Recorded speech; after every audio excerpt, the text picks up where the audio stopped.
Hello everyone, welcome to my YouTube channel. Today in this video we are going to discuss about the southern blotting. What is the southern blotting? How we can use this southern blotting technique, that means the methodology in southern blotting technique. Then why we use this technique, that means the application of this southern blotting technique. Now, if we'll see the overview of nucleic acid hybridization technique as we have studied in our earlier lecture, hybridization means base pairing between two complementary strands comes from the different sources. Here, there are two types of nucleic acid hybridization techniques. First is the southern blotting and second is the northern blotting. Southern blotting used for the detection of DNA while northern blotting used for the detection of RNA. Now we come to the southern blotting. Here, what is the southern blotting?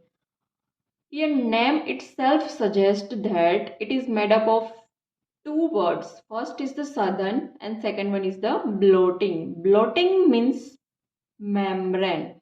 Transfer of DNA or RNA molecule to the membrane, that is a nylon or nitrocellulose membrane, that is known as a blotting.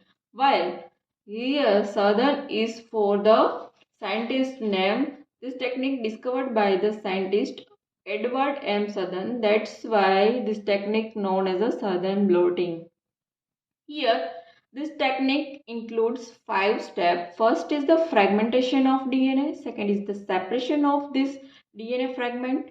Third is the blotting of this DNA fragment on the membrane.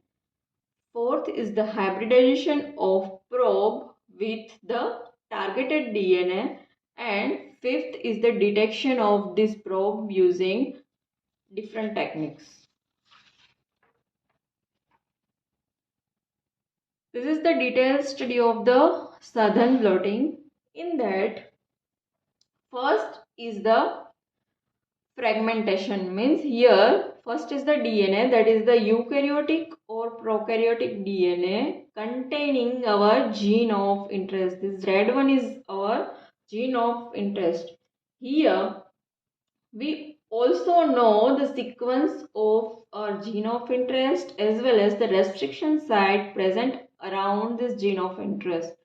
That's why we can cut this DNA by using the restriction endonuclease. Here, what is the restriction endonuclease? It is the enzyme that can able to cut the DNA at a specific site. So that's why here our DNA is converted into the small fragment. With this fragment here, this red one is our gene of interest. Now, second step is the separation of this fragmented DNA on agarose gel electrophoresis. Here, what is the agarose gel electrophoresis? It is one type of electrophoresis technique. In that we have used agarose gel that has small pore. That's why our DNA fragments can able to separate according to its molecular weight. Now, in this separation step, a DNA molecule separated into the small fragments based on its molecular weights. After the separation, here our separated DNA fragments are in a double stranded form. That's why we have to convert it into the single stranded form for further hybridization process that we will see later in this hybridization part. Now, for this we have to give it mild alkali treatment to this agarose gel. Now, after the mild alkali treatment, that means the NaOH treatment, this double stranded DNA molecule will get converted into the single stranded by breaking the hydrogen bond. After the mild alkali treatment, this now we're going to transfer this DNA or RNA molecule on the membrane. That is the third part is the blotting. Here two types of blotting, capillary blotting and second is the electroblotting. In capillary blotting, we are going to transfer RNA and DNA molecule to the membrane by capillary action, while in the electroblotting, we are using here electric field to transfer DNA or RNA molecule from gel to membrane. If we see this structure here, this is the buffer tray, or we can say blotting tray. In there it is filled with the buffer having solid support. Here solid support provides the support to the gel.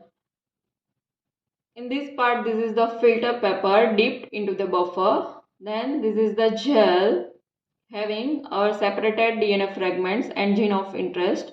Then this is the membrane. Here we can use two types of membrane, nylon membrane and nitrocellulose membrane.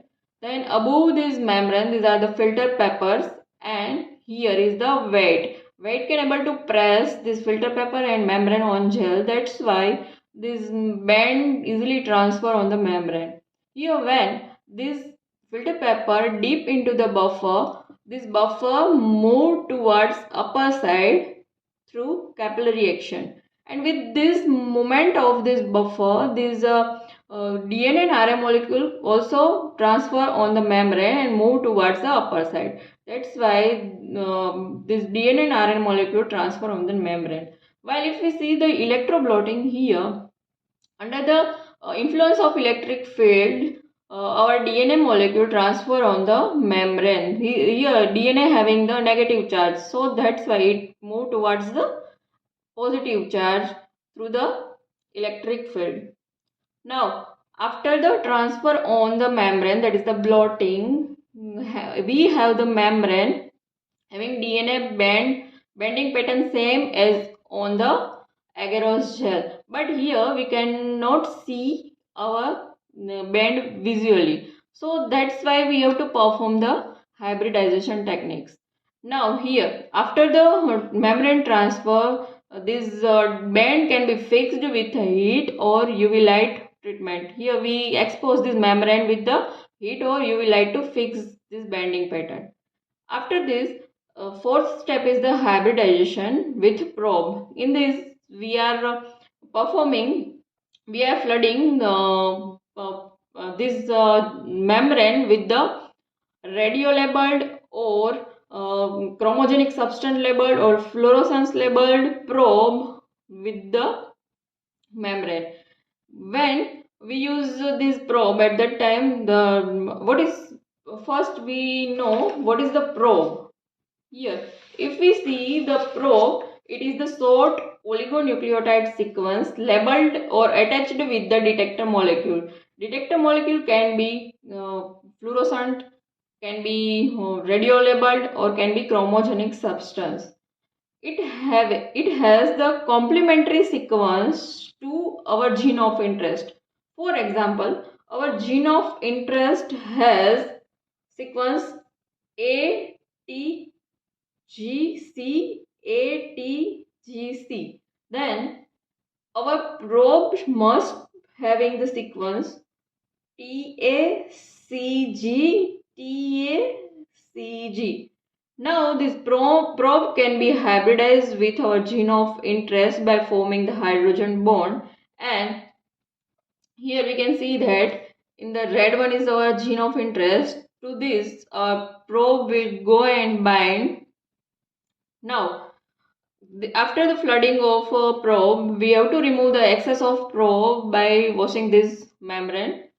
Now fifth step is the detection of probe. In that, what we will do, for the detection purpose, if we have used the radio label substance, then we will perform the autoradiography for the detection. And if we have used the HRP, then the HRP is the horse radish peroxidase, then we will use the calorimetric assay. If we have used cybergreen as a detector molecule, then we will going to perform the fluorescent detection. And if we have used luminol as a chemiluminations, then we have to perform the chemiluminations detection.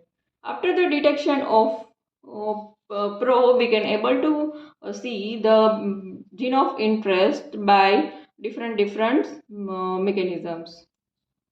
Now the last step of this lecture is the application. In this, first is we can use this technique for the gene discovery, mapping, evolution, diagnostic and forensics. Then the identification of mutation, detection, insertion and gene rearrangements. then the presence of particular bit of DNA in the sample, then for the determination of molecular weight of the restriction fragments, then determination in the parental diagnosis of the genetic disorders, then the diagnosis of HIV-1 and other infectious diseases, and in the DNA fingerprinting like paternity and maternity testing, criminal identification and personal identification. Thank you for watching this video. Thank you.